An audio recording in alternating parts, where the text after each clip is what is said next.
విద్య విషయంలో సమాజానికి మేలు జరుగుతుంది అంటే రాజకీయంగా ఎలాంటి ఇబ్బందులు ఎదుర్కోవటానికైనా తాను సిద్ధమే అన్నారు సీఎం రేవంత్ రెడ్డి. తెలంగాణ విద్యా విధానంపై సెక్రటేరియట్లో ముఖ్యమంత్రి రేవంత్ రెడ్డి సమీక్ష నిర్వహించి పలు కీలక సూచనలు చేశారు. విద్యా విధానంలో సమూల మార్పులు తీసుకురావటమే తన ధ్యేయమన్నారు సీఎం. దేశ విద్యా విధానాన్ని మార్చేలా తెలంగాణ కొత్త విద్యా విధానం ఉండాలన్నారు రేవంత్ రెడ్డి. నూతన పాలసీ వల్ల విద్యా విధానంలో మార్పులతో పాటు పేదరిక నిర్మూలన జరగాలని సూచించారు సీఎం.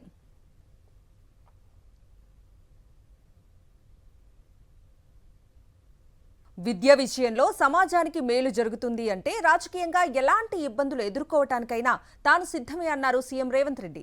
తెలంగాణ విద్యా విధానంపై సెక్రటేరియట్లో ముఖ్యమంత్రి రేవంత్ రెడ్డి సమీక్ష నిర్వహించి పలు కీలక సూచనలు చేశారు. విద్యా విధానంలో సమూల మార్పులు తీసుకురావటమే తన ధ్యేయమన్నారు సీఎం. దేశ విద్యా విధానాన్ని మార్చేలా తెలంగాణ కొత్త విద్యా విధానం ఉండాలన్నారు రేవంత్ రెడ్డి. నూతన పాలసీ వల్ల విద్యా విధానంలో మార్పులతో పాటు పేదరిక నిర్మూలన జరగాలని సూచించారు సీఎం.